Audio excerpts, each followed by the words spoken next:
with new riders, right? Now, this is going to sound hypocritical because I do something I'm going to say that you shouldn't do when you start riding, but I'm an experienced rider, so it doesn't really apply to me. But anyway, so one big thing is do not listen to music. You need to hear cars coming up to you, beside you, you know. So you need to be aware of your surroundings 100%. So music is a distraction, and it's a distraction you don't need when you first start riding, because it can feel quite overwhelming in a sense, because everything's new, you're out on your own for probably the first time. You know, it's a lot of responsibility as well. Also, presume everyone's trying to fucking kill you. Like, honestly, don't think, oh, this person's seen me, because they probably haven't. But make eye contact with people, you know. And as well, being seen comes into your clothing choices. So I've got a dark blue bike, I wear blue jeans, I've got black boots, I've got a turquoise jumper on, I've got a white helmet with a green Mohican, and a blue visor, and I've got white gloves, white and black gloves. So it breaks the colour up between you, so you're not just one colour. So if you've got a black bike and you're all in black, it's going to be hard to see you at night, you know, when it's getting dark. So it's a good idea to have colours that make it obvious, you know, colours that can be seen. And that comes down to when you're picking your clothing out, I guess, really, and colour schemes and stuff. But that's a big one, visibility and being seen. Again, is safety. So another thing I'll say when you first start riding, I done this, is don't go out on group rides, because the thing is I'm just going to, this is for people that are literally first time on the road, first time on the bike, you know. So you need to get to know practice the rules of the road, and when you're with other people, you're more likely to forget things, follow their lead, try and ride beyond your ability to keep up. You know, if people say, oh, you're slow, ha ha ha, you know, you're taking the piss, that it might make you feel like, oh, I want to ride faster, beyond your limits. And that's where accident happens, or for your ego. If your ego can't take it, you're gonna have an accident. That's where an accident happens. But group rides are cool. Like, it's not something I do a lot either, to be honest, but it comes down to personal preference. Like, it's fun to ride with other people, but when you first start riding, you need to get your techniques down, you need to get the rules of the road in use properly. Yeah, so those are most important things when it comes to being on the road. And as well with group rides, it goes in the same category, because like Bluetooth headsets, it is exactly the same as being on the phone in the car. It's a distraction again, because you're talking with your mates, you're having a laugh and a joke, you know, and don't get me wrong, it's fun. You know, Bluetooth headphones, to be able to communicate with your mates when you're out riding is brilliant, because you can say, oh, hey guys, 200 meters ahead there's a car that's just pulled over, he's still in the middle of the road, but he's pulled over. Okay, cool. Oh, there's cyclists around this corner, slow down. Or there's a horse 500 meters away from you, you know, whatever it may be. But you can relay safety information. That's the main benefit to it. Or, you know, you plan to go somewhere, but someone needs to stop for fuel. Hey lads, I need to find a petrol station, I'm low on fuel. All right guys, right, everyone follow me, or whoever. Do you know what I mean? So yeah, it stops people getting lost and split up from the group, and you can ask questions like for directions if you're not sure, if you got separated and you can't see, oh guys, at this intersection, what way did you turn, left or right? They go, oh, I'll go right. Yeah, right, roger that. You know, so then you can keep with your group. But also another thing is road rage. Like, don't take part in it.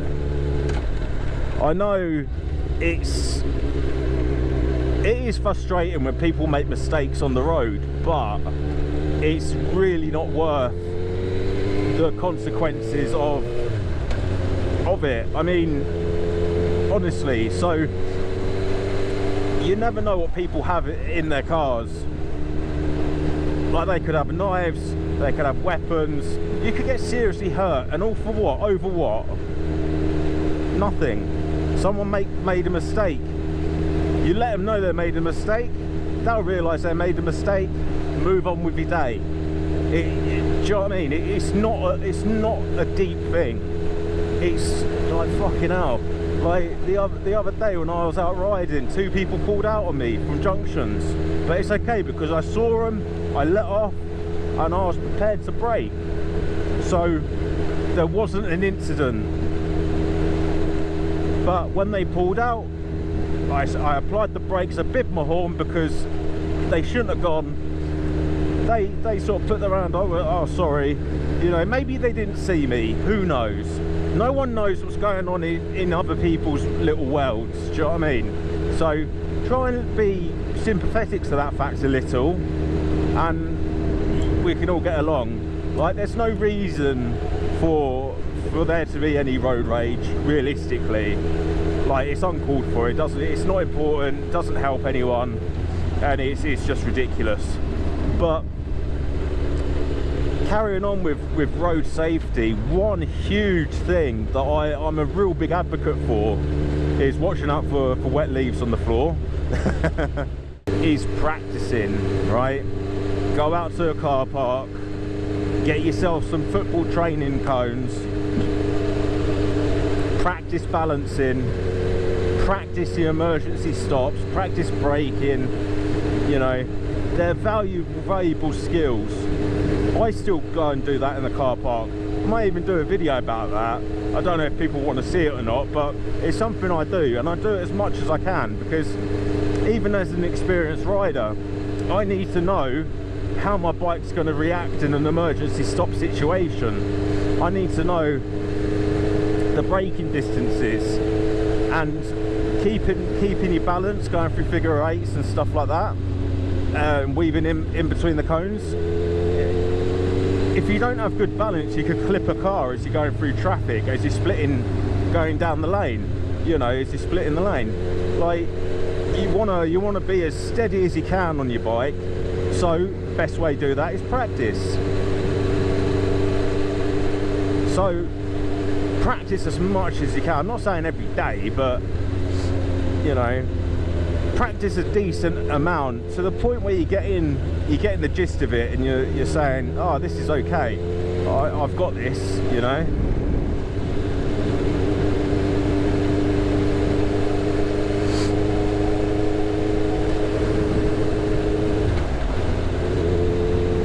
And so all of that, I know that's a lot of information, but that is my honest advice for people that are new riders. And as well, don't worry about speeding around. There's plenty of time for that once you've got your basics down.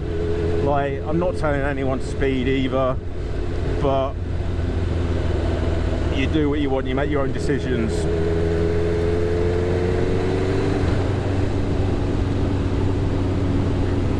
But to start with, learning the basics, balance and stuff like that is the main thing that you want to be concentrating on. And as well, don't ride with one hand. Again, hypocrite, I do it, but don't do what I do.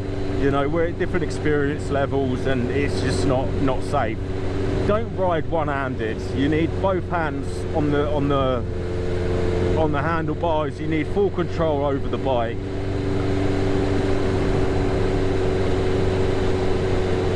if you have a momentary lapse in judgment or you misjudge something, you could end up having a serious accident, all because you're riding one-handed or you're turning round to look for your mate. You know, again, don't ride in groups when you first start. But, you know, it's getting into bikes is something that is exciting, it's fun, it's the ultimate freedom.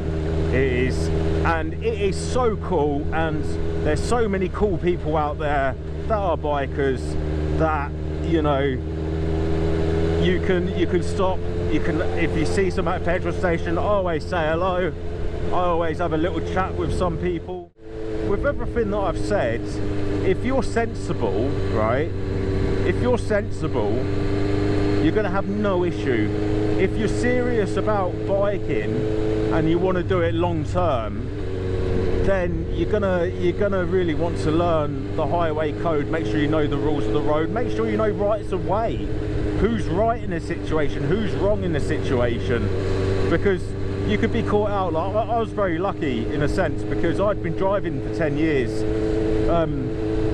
before I'd done my bike license, so I knew the rules of the road already, like in depth. But yeah, as a new rider, you're not gonna. Well, I hope this answered your question, mate. Cheers for giving me a video idea. If there's anything else you want to know, just drop it down in the comments, and I'll just reply to you. I won't do another video, but this is why I thought I'd do a video, because everything that I've just said would be about fucking 8 paragraphs, and you know, a bit of information overload. But at least you can watch me ride my bike, and I'm just chin wagging along as we're doing it. So hopefully you learned something, hopefully you're going to apply what I've said in the video, and I hope it helps.